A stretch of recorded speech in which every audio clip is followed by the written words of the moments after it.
Olá pessoal, sejam muito bem-vindos a mais um vídeo da Universidade da Química e hoje nós temos mais um vídeo da série Tudo sobre orbitais moleculares. Nós já falamos sobre a origem dos orbitais moleculares, já aprendemos a desenhar um diagrama de moléculas homonucleadas, já vimos ali o que era a inversão sigma-pi, o que era a mistura sp e hoje nós vamos falar sobre o diagrama de moléculas diatômicas heteronucleadas. Nós já vimos que os orbitais moleculares são construídos a partir da combinação linear de orbitais atômicos. E o que significa isso? Eu tenho uma determinada função que representa o orbital molecular e ela é montada, ela é construída a partir de funções dos orbitais atômicos, onde cada um vai contribuir com uma determinada quantidade que eu represento através desses coeficientes. Nesse caso aqui, nós temos o que seria a construção de um orbital molecular para a molécula de H2, onde temos contribuição do orbital 1s do hidrogênio A e contribuição do orbital 1s do hidrogênio B. Quando nós montamos esse tipo de molécula, isso foi visto no segundo vídeo, quando nós falamos então de moléculas homonucleadas, como a molécula é simétrica, ou tem o mesmo átomo de um lado, o mesmo átomo do outro, nós consideramos que os coeficientes seriam iguais. Então, o Ca, o coeficiente que multiplica o orbital A, vai ser igual ao coeficiente que vai multiplicar o orbital B. Isso porque a molécula é homonucleada, ela é simétrica. A consequência disso é que o contorno da função de onda seria simétrica em ambos os lados. Aqui nós temos então a representação da função φ+, que seria o orbital ligante. Ele é igual de um lado e do outro, porque os núcleos são os mesmos. E a função φ-, o orbital antiligante, que temos aqui um centro de inversão, temos um nó na verdade, a função ela muda o sinal, mas a magnitude dela é a mesma. Tanto é que quando nós olhamos a função ao quadrado, que dá a densidade de probabilidade, é a mesma de um lado e a mesma do outro. E isso se reflete diretamente no contorno da superfície do orbital molecular. Aqui nós temos o que seria o orbital para a molécula de H2, esse aqui seria o orbital ligante, completamente simétrico, a mesma densidade de um lado e do outro. Aqui o antiligante, temos sinais diferentes, porém o tamanho dessas esferas, vamos dizer assim, é exatamente o mesmo. Isso significa, portanto, que a molécula é simétrica. E quando nós temos uma molécula um pouco mais complexa, como N2, O2, F2, que envolve orbitais do tipo P e formam, portanto, orbitais π, nós temos exatamente a mesma simetria. Seja o orbital formado pelos orbitais P ao longo do eixo da ligação, esse seria um orbital do tipo sigma, ele vai ser simétrico, o lado direito é igual ao lado esquerdo, o ligante, o antiligante, seja os orbitais π, ligante ou antiligante, de novo a molécula é simétrica, porque ela é homonucleada.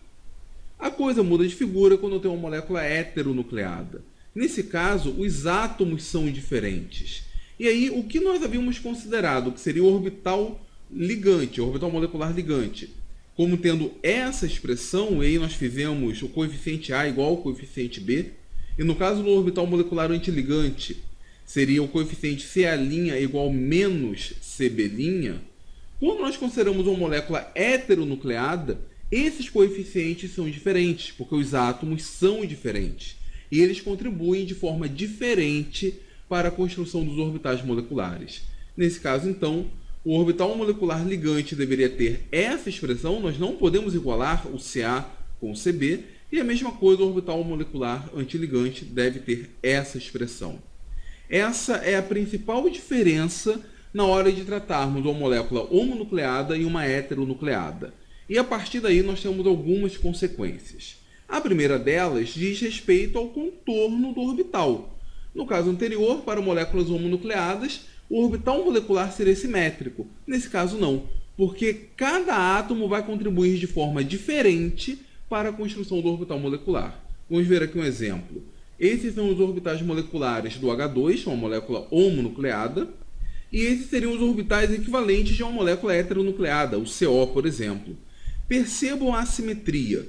Tanto no orbital ligante, nós temos uma maior densidade, nesse caso para o átomo da direita, o átomo vermelho, que é o oxigênio, quanto no antiligante nós temos aqui uma distribuição diferente. Nota que boa parte dessa densidade entre o núcleo, no antiligante, pertence ao átomo da esquerda e não ao átomo da direita. A mesma coisa acontece para os orbitais π. Aqui nós temos orbitais π ligante e antiligante para a molécula de N2, e aqui os orbitais π ligante e antiligante para a molécula de CO. Notem que o ligante nós temos a maior densidade sobre o oxigênio, ela é distorcida para o lado direito, enquanto que o antiligante tem maior densidade sobre o carbono, é distorcido para o lado esquerdo. Então, notem que o fato de termos agora átomos diferentes vai gerar um contorno de orbitais moleculares diferentes. E além disso, a energia dos orbitais dos átomos que dão origem a uma molécula heteronucleada também é diferente. Nós podemos ver isso nesse diagrama. Notem aqui que nós vamos fazer então o diagrama para o CO, para o monóxido de carbono. Os átomos apresentam distribuições eletrônicas diferentes e, além disso, cada um deles possui carga nuclear efetiva diferente. O oxigênio apresenta uma carga nuclear efetiva maior que a do carbono. Os seus orbitais, portanto, são mais próximos do núcleo. Eles estão mais estabilizados. Eles possuem menor energia.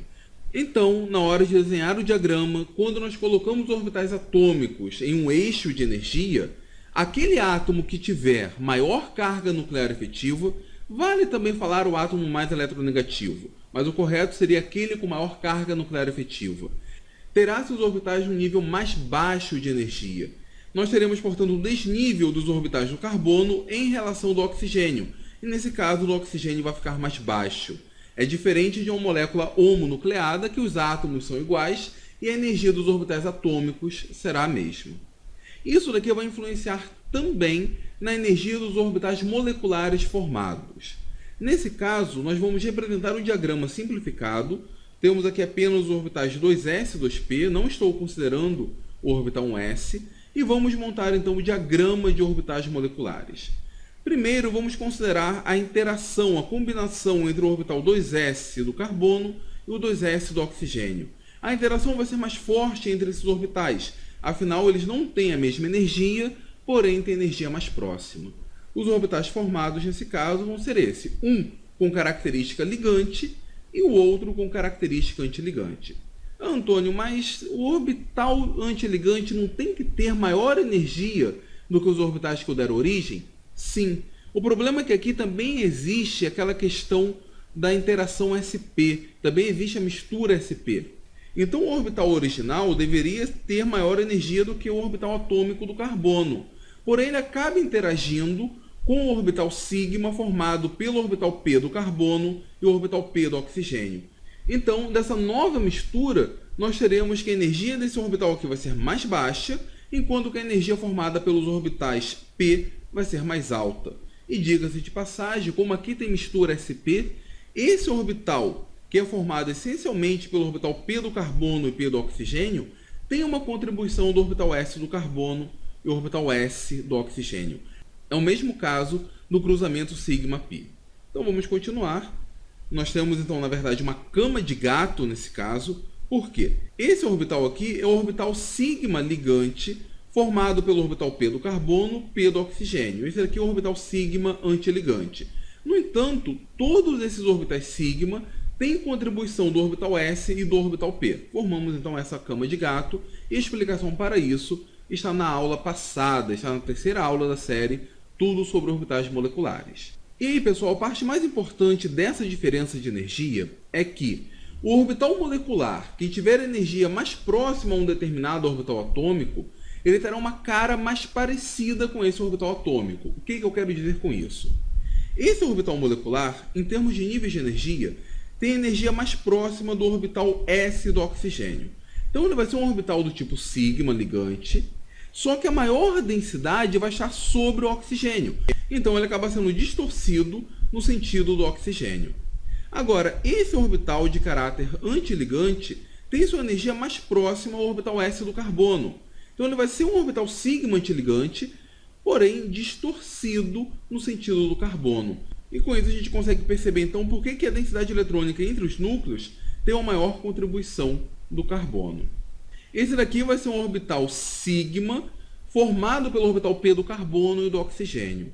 Não dá para perceber nesse diagrama, mas a contribuição do orbital p do carbono é maior. O coeficiente por parte do carbono é maior. E além disso, ele tem uma maior contribuição também do orbital s do carbono.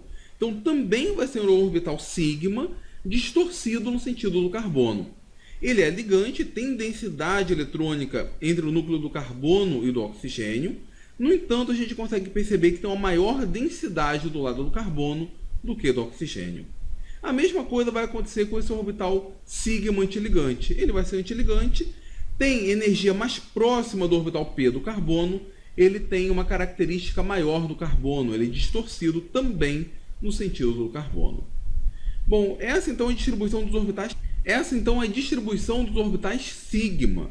Só que lembrando que nesse caso nós temos dois orbitais P no carbono, dois orbitais P do oxigênio que interagem para formar 4 orbitais π, 2 ligantes e 2 antiligantes, degenerados de mesma energia, que por questão de espaço eu vou agrupá-los como sendo um orbital em cima do outro, mas na verdade eles têm a mesma energia. Esse orbital π de caráter ligante, porque tem energia mais baixa, ele está mais próximo de energia do orbital P do oxigênio do que do orbital P do carbono. Então nós teremos um caráter distorcido, um caráter voltado para o lado do oxigênio. E de fato, se nós olharmos essa superfície, ela apresenta maior densidade do lado do oxigênio. Aqui nós temos o mesmo desenho desses aqui, é o mesmo orbital, porque ele é degenerado, só muda a orientação. Nesse caso aqui, imagine que eu esteja olhando de frente, e no outro caso eu esteja olhando 90 graus em relação ao primeiro desenho. A mesma coisa vale para os orbitais π de caráter antiligante. Eles são antiligantes porque têm energia mais elevada, no entanto, eles estão mais próximos do carbono. Então, eles têm uma densidade maior do carbono do que do oxigênio. E esse é, portanto, o diagrama de orbital molecular para a molécula de CO. Aqui não faz sentido a gente falar de G e U, porque a molécula não tem centro de inversão. Moléculas heteronucleadas não têm centro de inversão, portanto, não faz sentido nenhum a gente falar de simetria G ou simetria U. Vamos preencher esse diagrama? No caso aqui do carbono, nós temos 2 elétrons no orbital 2s e 2 elétrons no orbital 2p. No caso do oxigênio, são 2 elétrons no orbital 2s e 4 elétrons no orbital. E nós vamos distribuir ao longo do diagrama seguindo a regra de Hund. Mas antes, deixa eu diminuir aqui a intensidade da superfície dos orbitais para não poluir tanto o desenho. Nós temos um total aqui de 2, 4, 6, 8, 10 elétrons a serem distribuídos. Então nós temos aqui 1, 2, 3, 4, 5, 6 são degenerados, 7, 8, 9, 10. Esse orbital aqui, portanto, é o orbital HOMO. Percebam que esse orbital HOMO ele apresenta maior densidade eletrônica em cima do carbono. Esses 2 pares de elétrons estão mais para o carbono do que para o oxigênio. Isso vai ter uma consequência muito séria quando nós analisamos o tipo de coordenação do CO. Em química de coordenação, a gente vê que o CO é um ligante muito corriqueiro e um ligante muito forte. Quando a gente faz a estrutura de Lewis para o CO, nós representamos como sendo C-O, 2 pares de elétrons sobre o oxigênio e 2 pares de elétrons sobre o carbono. Esses 2 pares de elétrons, na verdade, equivalem ao HOMO, ao orbital atômico de maior energia ocupado. Quando a molécula de CO vai doar esse par de elétrons, agindo, portanto, como uma base de Lewis, quando ela vai se coordenar o metal, ela não se coordena pelo oxigênio, se coordena pelo carbono. E por que ela se coordena pelo carbono? Porque o HOMO tem maior contribuição do carbono do que do oxigênio. Assim como o LUMO, que são esses orbitais π, eles possuem maior densidade eletrônica proveniente do carbono do que do oxigênio. Então, se a molécula de CO agir como um ácido de Lewis, se ela tiver que receber elétrons, ela vai receber elétrons num orbital que tem maior caráter do carbono do que do oxigênio. Ficou claro isso? Quando a gente estudar diagramas de orbitais moleculares de complexos ou de compostos de coordenação, eu vou voltar a chamar a atenção a esse detalhe, principalmente quando nós falarmos de um aspecto chamado de retrodoação. Mas isso eu vou falar mais à frente. Bom, assim como o CO tem essa distribuição, eu poderia fazer o diagrama de orbital molecular, por exemplo, da molécula de ClF. Ele seria desnivelado, porque A carga nuclear efetiva do flúor e a carga nuclear efetiva do cloro são diferentes. O flúor apresenta uma maior carga nuclear efetiva. E aí os orbitais também têm esse caráter assimétrico. Notem aqui que nós temos os orbitais sigma, ligante e antiligantes, formados pelos orbitais p. E aí, pessoal, essa bolinha aqui esverdeada, ela representa o átomo de cloro. Nós podemos perceber que nos orbitais sigma, tanto ligante quanto antiligante, a maior contribuição vem do cloro. Agora, os orbitais π, no caso do ligante, a maior contribuição vem do flúor, enquanto que o antiligante, a maior contribuição vem do cloro. E com isso a gente consegue perceber que esse padrão de superfície é bem parecido com o CO. Não é exatamente igual, mas segue a mesma tendência. Vamos ver um outro caso agora. Vamos ver a molécula de HF.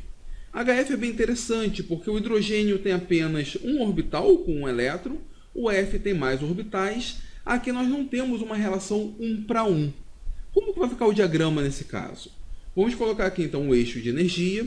Nós não vamos considerar o orbital 1s do flúor, porque a energia dele vai ser muito baixa, ele praticamente não vai interagir.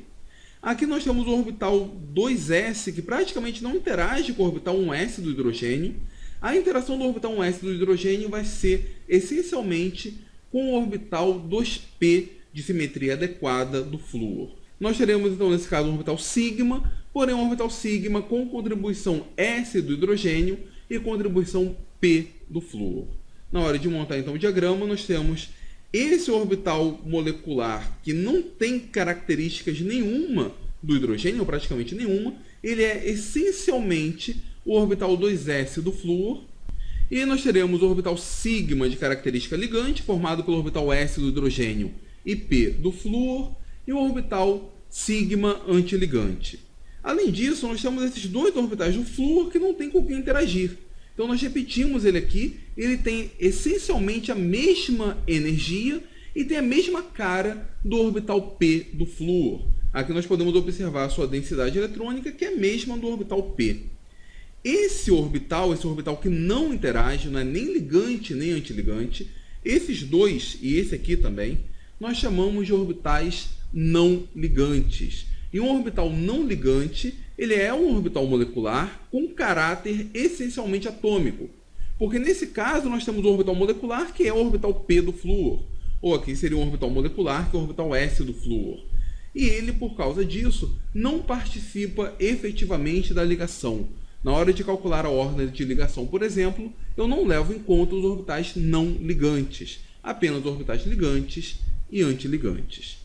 Quando a gente faz a distribuição eletrônica aqui no diagrama, nós temos um elétron aqui, 2 elétrons aqui e 5 elétrons no orbital 2p do flúor. Vamos redistribuí-los. Nós temos 2 elétrons aqui, 2 elétrons aqui e 4 elétrons aqui. Portanto, os 8 elétrons estão redistribuídos na forma da molécula de HF. A gente consegue perceber que esse orbital aqui é não ligante e esses dois são não ligantes. Eles pertencem essencialmente ao flúor. Enquanto que o orbital ligante, ele está muito mais próximo do flúor do que do hidrogênio. E aí, quais são as consequências disso para a molécula de HF? Vamos fazer aqui a estrutura de Lewis para ele. Nós sabemos que o flúor possui 3 pares não ligantes. E quais são esses 3 pares não ligantes? São esses 3 pares de elétrons que estão presentes em orbitais não ligantes, fazendo uma analogia com o diagrama de orbital molecular. Uma coisa muito interessante é que, se a gente pensar apenas pela estrutura de Lewis, esses 3 pares aqui são completamente equivalentes. Só que quando nós olhamos para o diagrama de orbital molecular, nós vemos que não. 2 deles são equivalentes, pois são provenientes dos orbitais p não ligantes do flúor, mas o outro é proveniente do orbital s.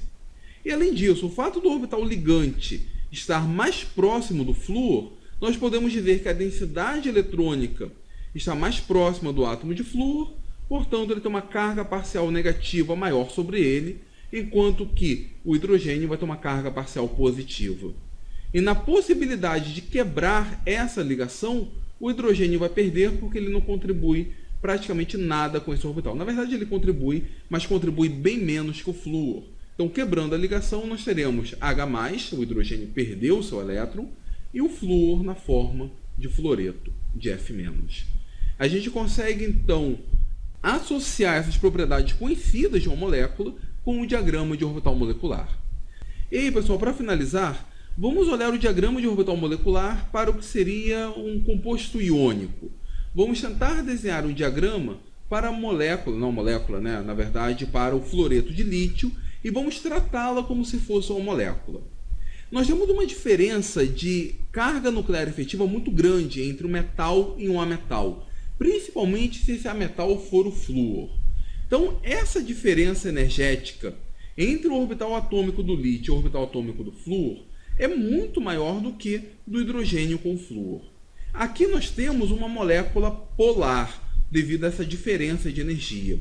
Aqui essa polaridade pode ser considerada como muito intensa, de tal forma que na hora de montar o diagrama, nós temos o orbital, que seria o orbital molecular ligante, tendo praticamente apenas contribuição do flúor. Aqui nós temos uma maior contribuição do flúor. Nesse caso, nós temos uma contribuição apenas do flúor. O lítio não contribui com praticamente nada. Vai contribuir com alguma coisa? Vai, porque não existe molécula 100% iônica, mas vai contribuir muito pouco, a ponto de ser desprezível essa contribuição. E o que seria o orbital molecular antiligante vai ser praticamente o orbital atômico do lítio. O orbital molecular ligante vai ser um orbital atômico do flúor, o orbital antiligante vai ser um orbital atômico do lítio. Esses orbitais ligantes e antiligantes são praticamente orbitais não ligantes. E além disso, nós temos orbitais não ligantes propriamente ditos do flúor. São os orbitais P que não tem com quem interagir.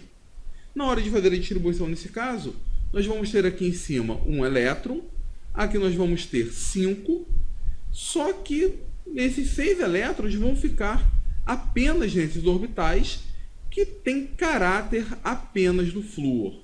O que isso significa? Significa que a possível molécula de LiF, na verdade, seria Li+, o lítio sem o seu elétron, porque seu orbital está vazio, e o flúor com um elétron a mais, que seria esse elétron que veio do lítio. Então, de acordo com a teoria do orbital molecular, um composto iônico é um composto molecular com uma alta diferença de carga nuclear efetiva. A gente não consegue racionalizar um diagrama para um composto iônico como sendo uma molécula com esse extremo de diferença de carga nuclear efetiva, ou, se preferirem, um extremo de diferença de eletronegatividade. É óbvio que esse diagrama não faz sentido, porque não existe o par LiF isolado. Eu falei isso apenas para vocês terem uma ideia de como a teoria do orbital molecular aborda esse tipo de problema. E com isso, pessoal, nós concluímos a nossa aula. Eu espero que vocês tenham entendido como que se monta um diagrama de orbital molecular para moléculas heteronucleadas. Se vocês entenderam, se vocês gostaram do vídeo, não deixe de curtir esse vídeo. Por favor, compartilhe com seus colegas e suas redes sociais. Se for novo por aqui, se inscreva na Universidade da Química e não se esqueça de fazer uma visita lá no nosso site, no www.universidadedaquimica.com.br. Hoje eu vou fazer mais um convite a vocês. Façam uma visita lá na nossa fanpage, no Universidade da Química, lá no Facebook. Eu vou deixar o link aqui na descrição. Aproveite, curta a fanpage. E, pessoal, lá na fanpage, além de eu postar os vídeos e os posts que eu escrevo, eu tenho uma série própria lá na fanpage. Então, curtam a fanpage. Com isso, vocês vão ficar sabendo sempre que tiver alguma coisa nova por lá. Então, mais uma vez, muito obrigado mesmo. E até a próxima do Universidade da Química.